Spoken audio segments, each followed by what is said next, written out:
Hello everyone, welcome back to my channel. আশা করছি তোমরা সবাই খুব ভালো আছো আর আমিও খুব ভালো আছি। আজকে আবারও একটা ভিডিও নিয়ে চলে এসেছি। তোমরাও ভিডিওটা শেষ অবধি দেখতে থাকো, আশা করছি তোমাদেরও খুব ভালো লাগবে। আজকে হচ্ছে ষষ্ঠী। তোমাদের সকলকে জানাই ষষ্ঠীর অনেক অনেক শুভেচ্ছা ও ভালোবাসা। পুজোর প্রত্যেকটা দিন যেন তোমাদের খুব ভালো কাটে।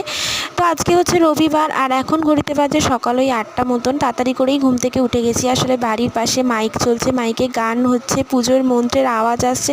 এসব শুনে না আর সত্যি ঘরে ঘুমিয়ে থাকা যায় না, জানো তো। তাই তাড়াতাড়ি উঠে গেছিলাম, উঠে ফ্রেশ হয়ে নিয়েছি আর ঘর বিছানা টিছানা সমস্ত কিছুই গোছানো হয়ে গেছে।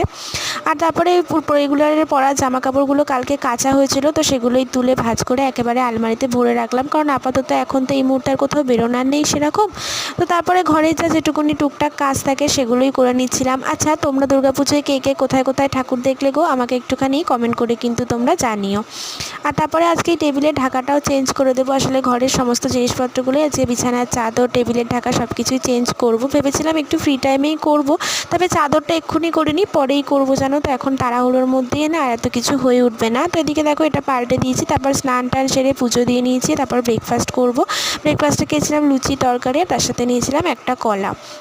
তারপরে ব্রেকফাস্ট করার পরে একটু রান্নাঘরে এসি, মা আর বাবা একটু বেরিয়েছে, তো সে কারণে টুকটাক মা অনেকটাই রান্নাবান্না করে রেখে গেছে আর টুকটাক কিছু ছিল, তো সেটাই আমি করে নেব। এদিকে ডালটা করে নিয়েছিলাম আর এদিকে ভাতটাও বসিয়ে দিয়েছিলাম। আর মা করে গেছিলো এদিকে মাছের ঝোল আর তার সাথে করেছিল ফুলকপি আলুর তরকারি। আর এই অফ সিজনে না ফুলকপির টেস্টটা বেশ ভালোই লাগছিলো। আমার তো ফুলকপি আলুর তরকারি খেতে মোটামুটি ভালোই লাগে। আর আজকে ষষ্ঠী যেহেতু ছিল, তাই ভাবলাম একটু আলতা পরি। ছোটো থেকেই দেখে এসেছি এই দিনগুলোতে বাড়িতে মা ঠাকুমা সবাই না ষষ্ঠীর দিন আলতা পরতেও বলে, নাকি পড়তে হয়, তো সে কারণে আমিও পরে নিয়েছিলাম। তো সমস্ত কাজবাজ করে একটু ফ্রি হয়েছিলাম আর ততক্ষণে আমি দেখো বিছানার বেডশিটটাও চেঞ্জ করে দিলাম। আসলে এটা সকালবেলায় ভেবেছিলাম করব, সময় হয়ে ওঠেনি।